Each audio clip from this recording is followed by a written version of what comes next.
नमस्कार, news point लेकर हाजिर हूं मैं राजीव। दोस्तों, बिहार चुनाव में बीजेपी का डर साफ दिखाई देने लगा है। डर ऐसा कि मोदी अब सस्ते डेटा और युवाओं के रील बनाने को अपनी उपलब्धि बताने लगे हैं। आज समस्तीपुर में चुनाव प्रचार के लिए पहुंचे नरेंद्र मोदी ने कहा कि हमने एक ऐसी व्यवस्था बनाई है जहां 1 GB डेटा की कीमत 1 कप चाय से ज्यादा नहीं है और यह इस चाय वाले ने सुनिश्चित किया है। इसका सबसे ज्यादा फायदा बिहार के युवाओं को हुआ है। ये रीलें और जो भी रचनात्मकता आप देख रहे हैं वो सब भाजपा और एनडीए सरकार की बदौलत है। इसीलिए एक बार फिर एनडीए सरकार, ये भाषण दे रहे थे नरेंद्र मोदी आज समस्तीपुर में। मोदी के भाषण का यह हिस्सा, यह अंश सामने आते ही लोगों ने सोशल मीडिया पर नरेंद्र मोदी के इस बयान की आलोचना शुरू कर दी है, क्योंकि इस रील कल्चर की व्यवस्था से युवा पीढ़ी का कितना वक्त बर्बाद हो रहा है, वो कितने बर्बाद हो गए ये सब जानते हैं। आप याद कीजिए कि राहुल गांधी ने इसे ही नशा कहा था, इसी रील कल्चर को नशा कहा था राहुल गांधी ने। बिहार में मोदी के पास अपनी उपलब्धि बताने के लिए सबसे सस्ते डाटा और रील के सिवा शायद कुछ नहीं है, तो इसी से जाहिर है कि एनडीए किस कदर कमजोर होकर चुनाव लड़ रहा है। वहीं महागठबंधन को तो जीत का यकीन है और तेजस्वी यादव बता रहे हैं कि उनके लिए सीएम शब्द का मतलब क्या है और बिहार की सरकार बिहारी ही चलाएगा, बाहरी नहीं चलाएगा, यह भी आज तेजस्वी यादव बता रहे थे। वहीं एनडीए खेमे में अब तक यही तय नहीं हो पा रहा है कि नीतीश सीएम का चेहरा है या नहीं है, और यह भी तय नहीं है कि एनडीए में नीतीश कुमार या चिराग पासवान जैसों की आखिर हैसियत मोदी किस हिसाब से तय कर रहे हैं। जैसे आज ही समस्तीपुर में एनडीए के लिए चुनाव प्रचार करने के लिए पहुंचे नरेंद्र मोदी ने दावा किया कि फिर से एनडीए सरकार ही बनेगी। इसके साथ ही उन्होंने सुशासन और जंगल राज दोनों का जिक्र कर लालू प्रसाद को भी घेरा, लेकिन एक बार भी यह नहीं कहा कि नीतीश कुमार ही फिर से सीएम बनेंगे।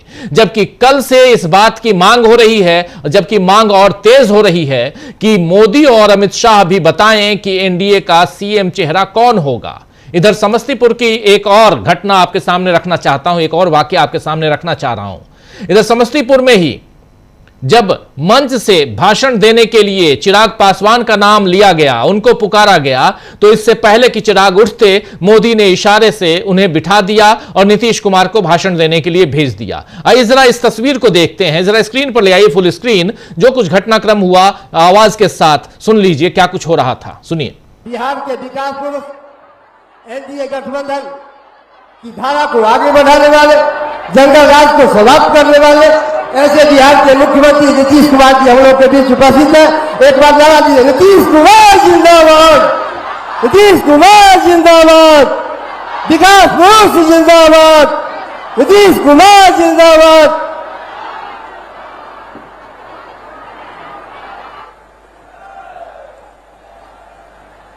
अब हम लोग के बीच लोक जनशक्ति पार्टी के नेता माननीय चिराग पासवान जी से निवेदन है कि चंद शब्दों में अपनी बात रखने का काम करेंगे। माननीय चिराग पासवान जी।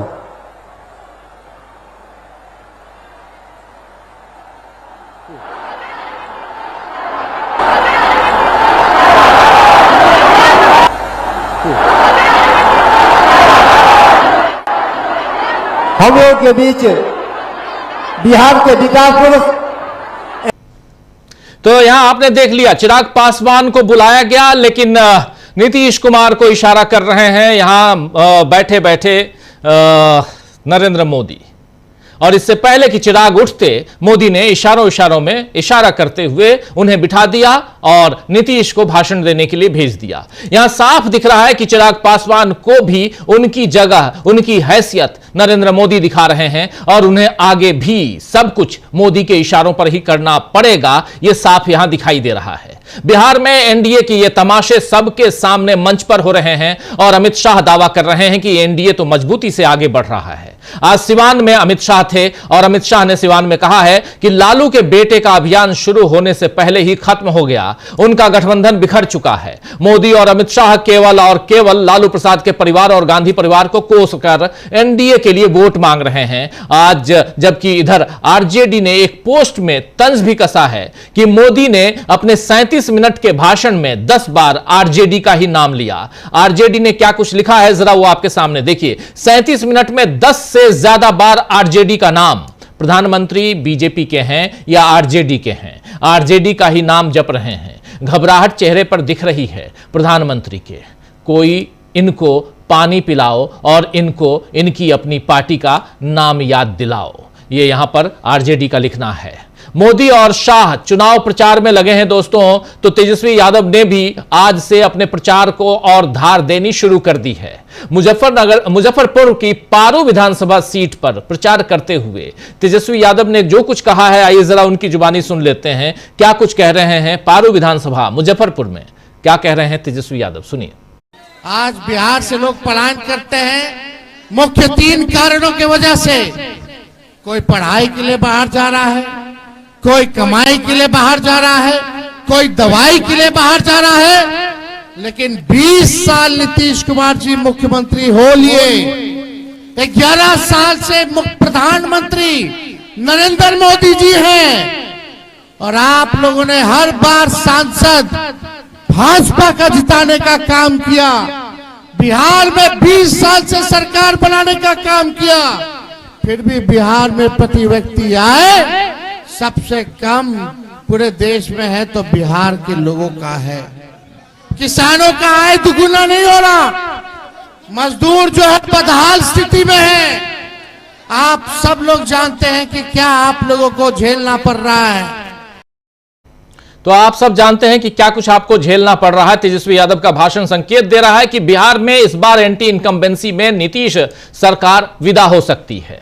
और अभी से थोड़ी देर पहले जो शुरुआत में कह रहा था मैं, नरेंद्र मोदी रील की बात कर रहे हैं, एक तरफ विकास की बात यहां कर रहे हैं और देखिए तेजस्वी यादव पीछे मुकेश सहनी भी हैं, और दूसरी तरफ रील की बात कर रहे हैं नरेंद्र मोदी, देश के प्रधानमंत्री। रील बनाम यहां रियल लाइफ में आपको रोजगार चाहिए, आपको भ्रष्टाचार मुक्त सरकार चाहिए, आपको नंबर 1 बिहार चाहिए। लेकिन रील बनाने की नसीहत और चाय से भी कम डाटा 1 GB की डाटा की बात कर रहे हैं नरेंद्र मोदी। आइए जरा उनको भी सुन लेते हैं। सुनिए समस्तीपुर में नरेंद्र मोदी जो भाषण दे रहे थे। आपको सुन रहा है, देख रहा है। बिहार को लालटेन और उसके साथी नहीं चाहिए। साथियों, ये एनडीए की सरकार है जिसने बिहार के गांव-गांव में इंटरनेट पहुंचाया है, और ये हमारी सरकार है जिसने इंटरनेट का डेटा इतना सस्ता कर दिया है। दुनिया के बड़े बड़े देशों में आज भी 1 GB डेटा 100-150 रुपये में आता है, लेकिन भारत में आपके इस चाय वाले ने पक्का कर दिया है कि 1 GB डेटा 1 कप चाय से ज्यादा महंगा नहीं होगा। साथियों, इस सस्ते डेटा का सबसे ज्यादा फायदा बिहार के मेरे नौजवानों ने उठाया है।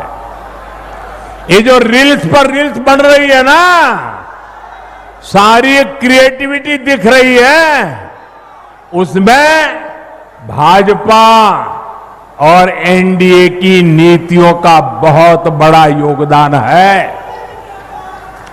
बिहार के बहुत सारे युवा इंटरनेट से अच्छी खासी कमाई भी कर रहे हैं। साथियों, मिथिला का एक क्षेत्र खेती, पशुपालन, मछली पालन के लिए जाना जाता है। आपके तो डेटा की बात कर रहे थे यहां नरेंद्र मोदी, और दूसरी तरफ बिहार की इकोनॉमी और बिहार के बेरोजगारी की बात कर रहे हैं उधर इंडिया गठबंधन के नेता। तो ये फर्क है, दोनों तरफ डेटा भी चाहिए, लेकिन डेटा के साथ साथ रोजगार भी चाहिए। क्या सिर्फ और सिर्फ रील बनाने में आप झोंक कर आप सोचते हैं कि युवाओं को बरगला लेंगे? चलिए आज चर्चा करेंगे दोस्तों कि बिहार में चुनावी घमासान तेज होते ही क्या एनडीए की गलतियां उसे हार की तरफ ले जाएंगी? बिहार में चुनावी घमासान तेज है और इन सब के बीच बीजेपी को आखिर क्यों सताने लगा है, एनडीए को क्यों सताने लगा